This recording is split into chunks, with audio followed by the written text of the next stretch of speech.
Today I wanted to update my introduction to persuasion argumentation terminology.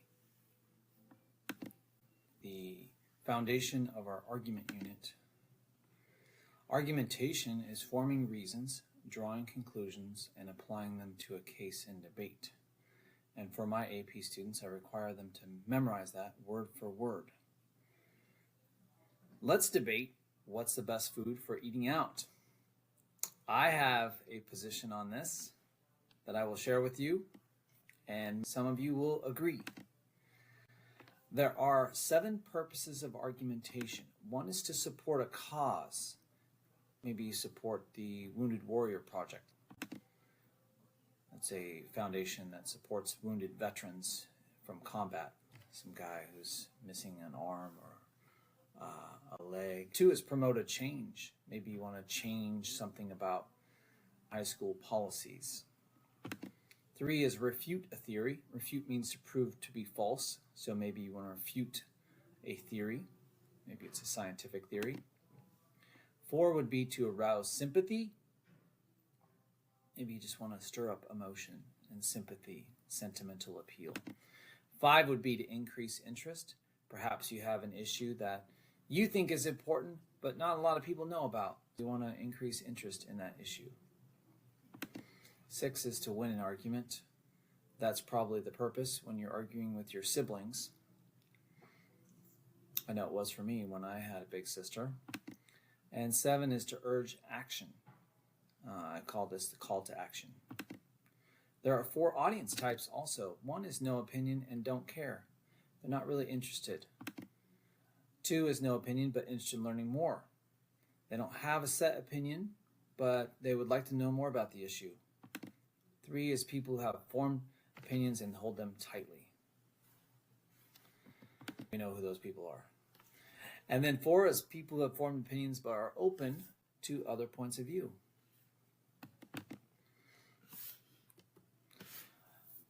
A claim, assertion, a proposition, a position, a thesis, these are all fairly interchangeable. It's something asserted or maintained, the main point or position of your argument. For the purpose of my walkthrough on the intro to argument, my position is going to be that for dining out, a Korean barbecue is hands down the best. There's me having Korean barbecue with my daughter and son a few years back. Subclaims. These are subordinate points to a larger claim or position in your argument. Here are 3 subclaims for my argument. 1 is you get to cook the meat yourself to your own liking. There's someone cooking their meat on the grill. Grill's in front of them. 2, it's all you can eat. Who doesn't like all you can eat? 3 is subclaim. The 3rd subclaim is it's a fun group outing. Let's invite the cheer squad to join us for Korean barbecue after the game. Or let's invite the varsity tennis team after we play San Juan. Let's all go for Korean barbecue.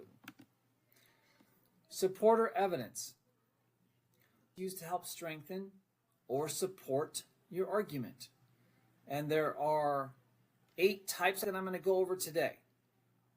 Facts, anecdotes, descriptions, stats, details. These are all supporter evidence types.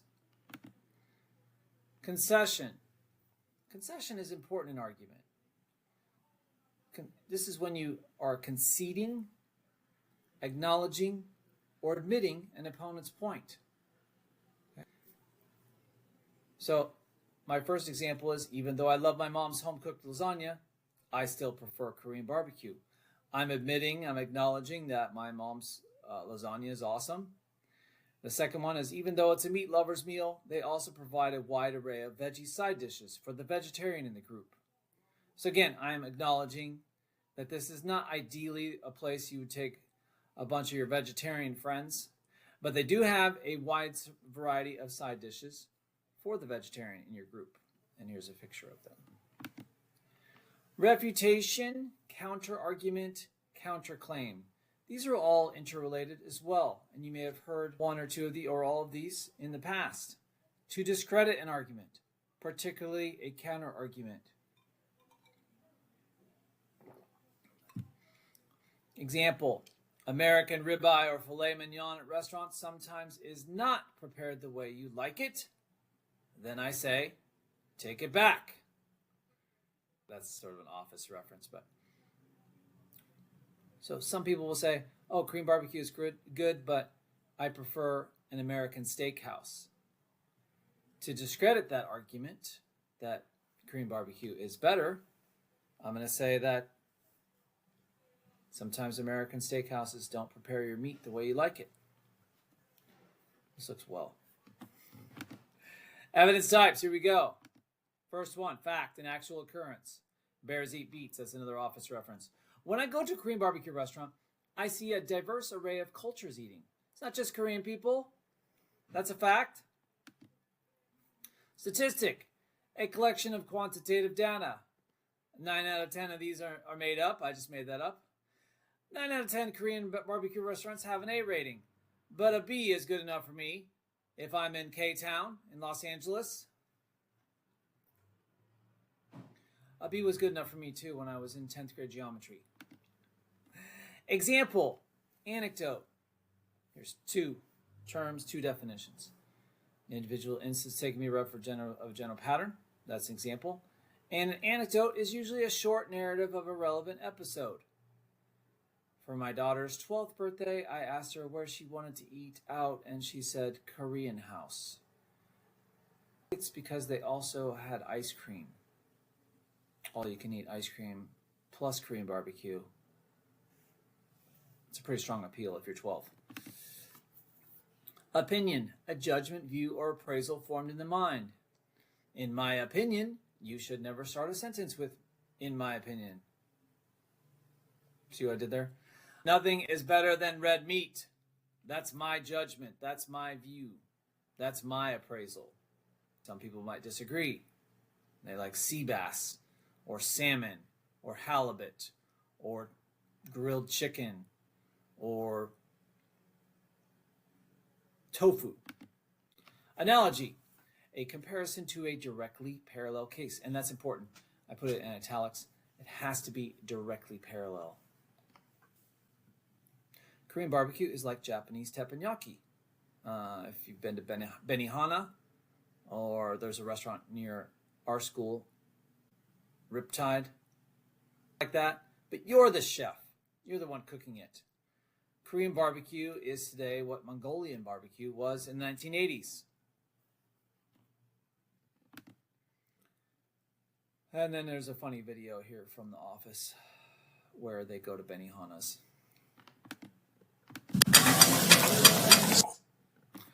Support. Authority, expertise. Support from an authority on the subject.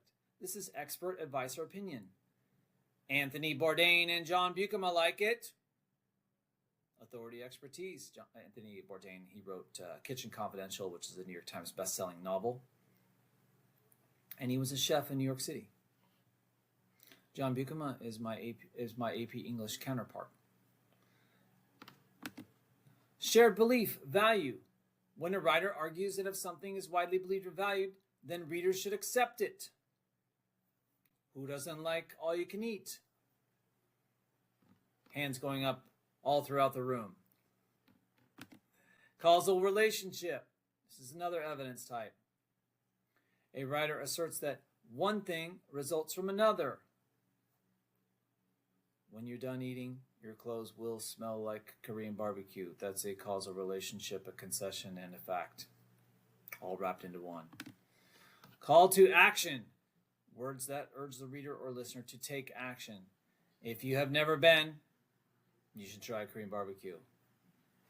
There's my daughter. Argumentative appeals. Emotional appeal or pathos. Appeal based on emotion. Humor is pathos. Cute kids provide nice pathos. There's my daughter again. It's a theme. Logos. Appeal based on logic or reason. Corporate documents tend to be logos driven. If you are going to run a mile or go on a date after, you may not want to go to Korean barbecue because you will not want to move after and you will smell like Korean barbecue. Ethos or ethical appeal, appeal based on character of the speaker. An ethos-driven document relies on the reputation of the author. The Bill of Rights. My Korean friends tell me where the best places to go here in Orange County are Irvine or Garden Grove, or in LA, Koreatown. Sentimental, evoking sorrow or pity. Advertisements for donations to stop animal cruelty are an example of sentimental appeal. Some all-you-can-eat places will charge you for meat you didn't eat, and you will need to employ sentimental appeals to avoid this extra charge. Argumentative organization. There's different ways you can organize your argument. Here's a few. Classical is syllogism. You have a major proposition, you have a minor proposition, and then you have the conclusion. Major proposition. All AP students are smart. Minor proposition. I'm an AP student. Conclusion. I'm smart. I hope so. Major proposition. All grass-fed beef is good to eat. Minor proposition. That Korean barbecue place serves grass-fed beef. Conclusion. I'm going to like that Korean barbecue place. Rogerian. This is named after Carl Rogers, who really wanted to seek compromise. Think to solve a problem by compromise. You're not necessarily going to pushing to win the argument. You're just pushing for something in the middle. Korean barbecue is awesome and not too overpriced. I also love In-N-Out for the meat because I'm a red meat eater and the good pricing. Deductive reasoning is reasoning in the form of if A, then B. So, like, if this happens, then B is going to happen. All teachers are nice. Bob is a teacher. Therefore, it could be assumed that Bob is nice. I like Korean barbecue. That restaurant serves Korean barbecue. I will like that restaurant. Inductive is the opposite of deductive reasoning, which starts specific, then goes general. If B, then A. Chamsuk Gold is a great restaurant. It's a very specific place. It's in Garden Grove. They have Korean barbecue. I love all Korean barbecue. You should try Korean barbecue now. I hope this is helpful.